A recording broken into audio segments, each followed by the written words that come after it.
Ngayon, ito yung routine natin, average, sa paikot-ikot lang ginagawa natin, mapa-breeder o mapa-flyer, yun lang gagawin natin. So matotal, ang maintenance natin, yun lang simpleng yun. Pero, baliwala na naman yun, hindi ka marunong mag-observe. Siyempre, nababago po yan. Observation. Oo, nababago po yan. Siyempre, halimbawa, yung ibon nyo, nakita nyo, nag-wet droppings. Aalamin nyo. Mapera kasi minsan, siyempre, boss, wet droppings yung ibon ko, hindi ko kumakain eh. Oh. Di ba pag kumagano ba ang tuloy ng ano natin? Guys, may mga nagtatanong, yung iba Sir, bakit yun nang basa yung ibon ko? Sabi ko, pinalipad mo ba? Galing raiding ibon mo. Oo po, ganito. Natural yan kasi natural sa ibon kasi wala pang alaman yung tiyan nila. O kaya iinom sila o dudumi sila. Basa talaga yung dumi nila. Ang pinaka-obserbahan nyo, pagkagabi, pagka nasa perch na sila o nasa box perch sila, pagkagabi, kinaumagahan, doon yung tignan yung droppings sila kung basa o buo.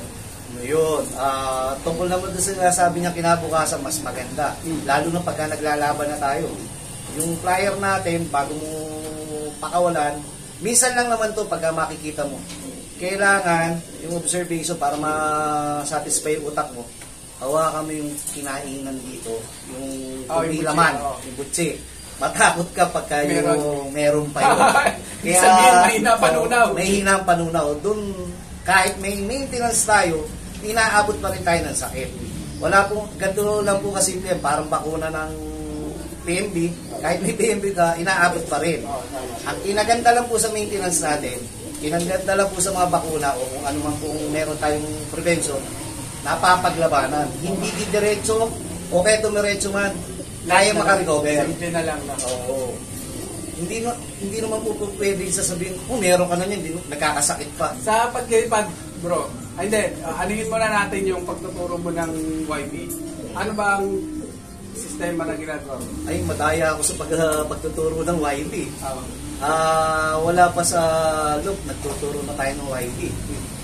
Yung young bird po natin mamaya, pagkapakain po tayo, ganito pa lang kalaki o mga 15 days pataas, makikita mo yung young bird ko, lalabas sa pasok, tutok ka.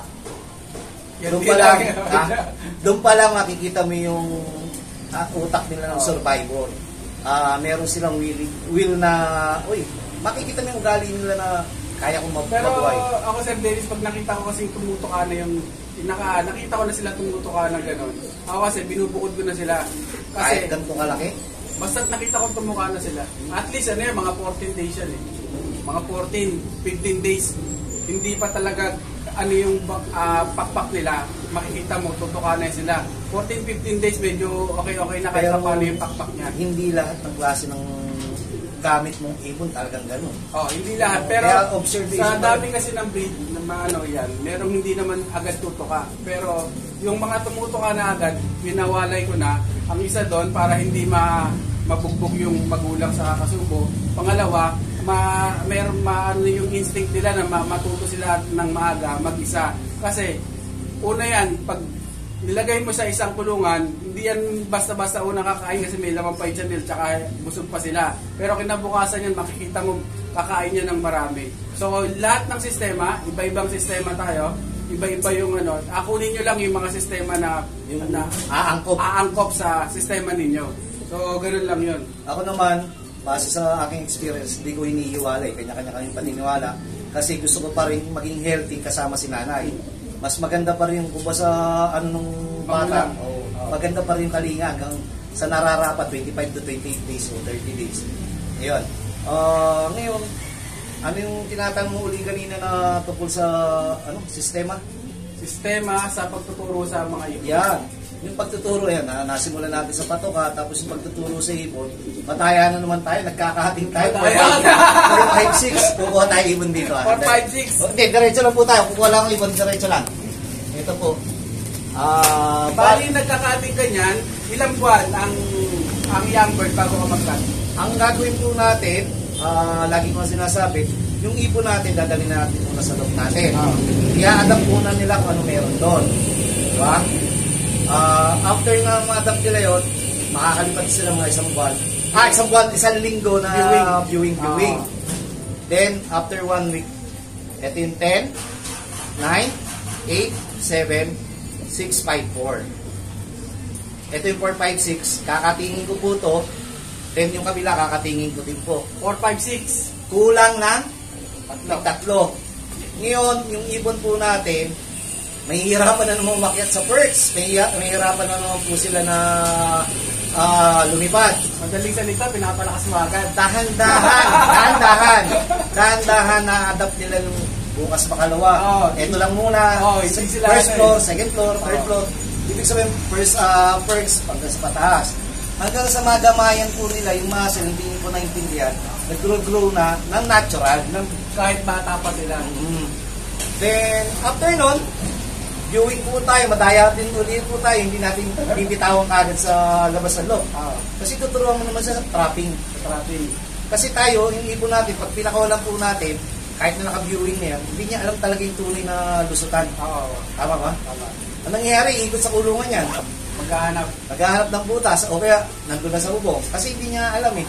Unlike pagka nasa trapdoor ka, inilak mo ganyan, oras, tataktakin mo yung mineral water na may pato ka, tutok-tokan mo lang, pasok na yun. O kung may pito ka, ituturo mo, lahat po to tulungan. Yung ibon nyo po, tsaka yung ibon natin, yung sariling katawan lupa po natin. O di ngayon, pagka natuto na, after 1 week, papakawalan na natin. Hindi na naman lilipad yung ibon ko. Tatalon-talon lang o magasgalon lang. May gupit yung pakpak. So total, 1 month yung akin, yung sa inyo yung 1 month nyo. Ang layo na nang nilipad. Raging na. May potential mawala. O hindi? Meron. Yung akin, yung mata, pagka lumipad, malinaw na. Yung sa inyo, malabo pa. Pwedeng lalo na po, doon sa hindi marunong tumantsa. Pag oras sa paratingan, huwag po kayo magpapakawala. Pagka magtuturo, pag nadahanan ng marami yan, ubus yan. Tapos, pag nadaan, lalo yung mga young bird pa talaga, kaya ako, medyo magulang-gulang ako nagtuturo. Kasi dito sa amin, sa lugar namin nila Sir Dennis, ang daming mga ibon na pauwi pa Manila. Ang nangyayari, pag kami nagturo ka ng ganong linggo, nagturo ka dahil uwian yung mga ibon, pagka napasabay yung inakay mo, yung young bird kasi bro, pagka lipad ng lipad eh.